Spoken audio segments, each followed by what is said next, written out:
Pernahkah kamu merasa seperti ada sesuatu yang salah dengan dunia ini? Seperti ada janji kebahagiaan, tapi kok rasanya kosong?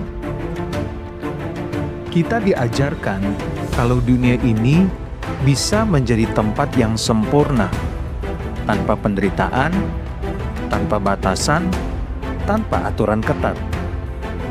Tapi, apakah benar begitu? Atau sebenarnya kita sedang diperdaya oleh sebuah ilusi? Hari ini, kita akan membahas sesuatu yang sering tidak kita sadari, tetapi sangat berpengaruh dalam kehidupan kita. Teologi utopianisme dunia. Sebuah kepercayaan bahwa dunia bisa menjadi surga tanpa Tuhan. Dan tanpa kita sadari, kita mungkin sudah mulai mempercayainya.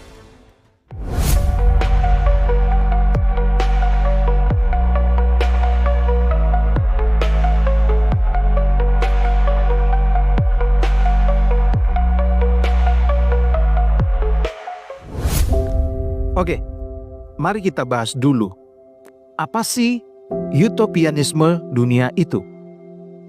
Intinya, ini adalah cara berpikir bahwa manusia bisa menciptakan dunia yang sempurna tanpa Tuhan.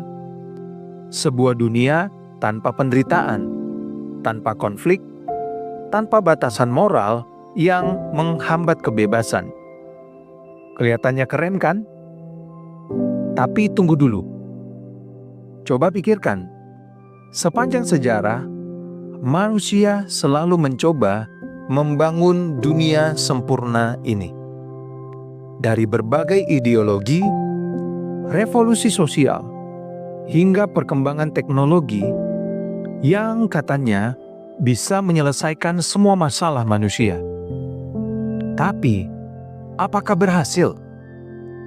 Faktanya, dunia malah semakin rusak. Perang tetap ada. Ketidakadilan semakin marak. Manusia makin egois dan mencari kepentingan sendiri. Kenapa? Karena manusia tidak bisa menciptakan surga di dunia. Sementara hati manusia tetap penuh dengan dosa. Yeremia 17 ayat 9 menuliskan, "Betapa liciknya hati, lebih licik daripada segala sesuatu. Hatinya sudah membatu. Siapakah yang dapat mengetahuinya?" Dunia berkata, kita bisa membuat dunia ini sempurna. Kita tidak butuh Tuhan. Tapi realitanya, tanpa Tuhan, dunia ini justru semakin kacau. Oke, sekarang pertanyaan penting. Bagaimana pemikiran ini bisa masuk ke dalam cara berpikir kita sebagai orang Kristen? Ada beberapa cara halus yang dunia gunakan untuk menanamkan ide ini ke dalam hidup kita. Salah satunya adalah lewat media dan budaya populer. Nah, Sobat Pintu Berkat, pernah dengar kalimat ini? Ikuti kata hatimu. Selama kamu bahagia, lakukan saja. Kamu adalah pusat dari dunia ini. Kedengarannya positif kan? Tapi kalau kita lihat lebih dalam, ini adalah cara dunia untuk menggantikan kehendak Tuhan dengan kehendak diri sendiri. Kita diperingatkan di dalam Roma 12 ayat 2. Janganlah kamu menjadi serupa dengan dunia ini, tetapi berubahlah oleh pembaharuan budimu. Dunia ingin kita percaya bahwa kita bisa menentukan sendiri apa yang benar dan salah. Bahwa kebebasan sejati berarti menyingkirkan Tuhan. Padahal, justru saat kita hidup sesuai dengan kehendak Tuhan, disitulah kita mengalami kebebasan sejati. Tapi, apa bahayanya? Kenapa kita perlu peduli? Karena pemikiran ini membuat kita secara perlahan meninggalkan iman kita. Bukan secara frontal, tapi sedikit demi sedikit. Dahulu kita berpikir, ya, Tuhan adalah pusat hidupku. Lalu, aku percaya Tuhan, tapi aku juga harus fokus mengejar kebahagiaanku sendiri. Lalu, mungkin gereja terlalu kaku. Aku bisa beribadah dengan caraku sendiri. Sampai akhirnya, aku gak yakin Tuhan itu benar-benar peduli dalam hidupku. Kita tidak menyadari kapan kita mulai berpikir seperti dunia. Tapi tiba-tiba kita sudah kehilangan arah. 2 Timotius 3 ayat 1-2. Ketahuilah bahwa pada hari-hari terakhir akan datang masa yang sukar. Manusia akan mencintai dirinya sendiri dan menjadi hamba uang. Dan inilah yang terjadi sekarang. Dunia membangun utopia palsu yang akhirnya malah membuat manusia semakin terikat oleh dosa. Jadi, bagaimana caranya kita bisa tetap berdiri di tengah gempuran pemikiran dunia ini? Dunia tidak akan berhenti menawarkan ilusi tentang kebahagiaan tanpa Tuhan. Jadi, kita harus memiliki fondasi yang kokoh agar tidak terbawa arus. Bagaimana caranya? Pertama, pegang teguh firman Tuhan, kebenaran yang tidak berubah. Dunia akan terus berubah. Standar moral yang dulu dianggap benar, kini bisa dianggap kuno atau intoleran. Tapi, ada satu yang tidak pernah berubah, firman Tuhan. Di dalam Mazmur 119 ayat 105, firman-Mu adalah pelita bagi kakiku dan terang bagi jalanku. Firman Tuhan bukan hanya bacaan rohani, tapi sumber kebenaran yang harus membentuk cara kita berpikir.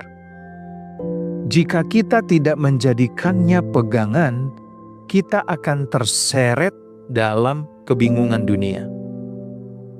Tantangannya, mulailah membaca dan merenungkan Alkitab setiap hari, meski hanya satu pasal. Tanyakan, apa yang Tuhan ingin aku pelajari hari ini? Kedua, bangun hubungan yang kuat dengan Tuhan. Bukan hanya tahu, tapi mengenal. Banyak orang Kristen tahu tentang Tuhan, tapi tidak benar-benar mengenalnya. Kita bisa membaca Alkitab, pergi ke gereja, tapi tanpa hubungan pribadi dengan Tuhan, iman kita akan rapuh. Yakobus 4 ayat 8. Mendekatlah kepada Allah dan Ia akan mendekat kepadamu. Berdoa bukan hanya tentang meminta sesuatu, tetapi berbicara dan mendengarkan Tuhan. Hubungan dengan Tuhan harus dibangun dengan waktu dan kesetiaan. Nah, tantangannya bagi kita, luangkan waktu tenang setiap hari untuk berbicara dengan Tuhan tanpa distraksi. Catat dalam jurnal doa Anda, apa yang Tuhan ajarkan kepadamu. Ketiga, miliki komunitas iman yang kuat. Kita tidak bisa bertahan sendiri. Dunia selalu mendorong individualisme. Jadilah diri sendiri, kamu tidak butuh orang lain. Tapi Tuhan tidak pernah merancang kita untuk hidup sendiri. Ibrani 10 ayat 25. Janganlah kita menjauhkan diri dari pertemuan ibadah kita, seperti yang biasa dilakukan beberapa orang, tetapi marilah kita saling menasihati. Komunitas bukan hanya tempat untuk bersosialisasi, tetapi benteng perlindungan rohani. Di dalam komunitas, kita bisa saling mengingatkan, menegur dengan kasih, dan bertumbuh bersama. Tantangannya nih, jika belum punya komunitas, carilah kelompok kecil atau persekutuan yang membangun imanmu. Jika kamu sudah punya komunitas, jadilah bagian aktif di dalamnya. Keempat, miliki hikmat untuk membedakan kebenaran dan kepalsuan. Jangan telan mentah-mentah. Dunia menyebarkan banyak informasi, termasuk yang terlihat rohani, tetapi belum tentu benar. Kita harus belajar membedakan mana yang berasal dari Tuhan dan mana yang hanya kelihatan baik, tapi sebenarnya menjauhkan kita dari kebenaran. 1 Yohanes 4 ayat 1 menuliskan, "Janganlah percaya kepada setiap roh, tetapi ujilah roh-roh itu, apakah mereka berasal dari Allah." Bagaimana caranya? Ujilah setiap ajaran dengan firman Tuhan. Jangan langsung percaya hanya karena terdengar indah atau yang menyampaikannya adalah seorang yang terkenal. Berdoa untuk hikmat. Tuhan tidak akan membiarkan kita terseret jika kita sungguh-sungguh mencari kebenarannya. Tantangannya, sebelum menerima sebuah ajaran, tanyakan kepada diri kita sendiri, apakah ini sesuai dengan firman Tuhan? Berlatihlah untuk berpikir kritis dan bertanya, siapa yang diuntungkan dari ajaran ini? Apakah Tuhan atau manusia? Sobat Pintu Berkat, dunia ini akan terus menawarkan banyak janji manis dan versi kebenarannya. Tapi hanya ada satu kebenaran sejati, yaitu Yesus Kristus. Jangan tertipu dengan utopia palsu yang dunia coba ciptakan.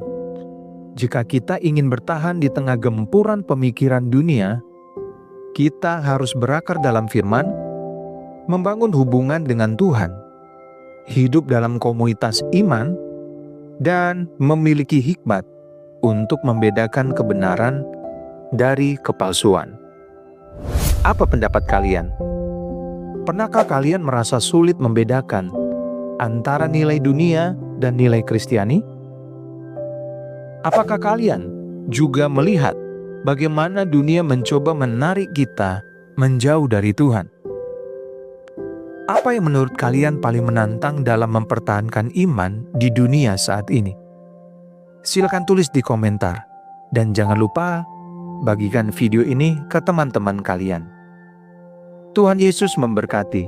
Sampai jumpa di video berikutnya.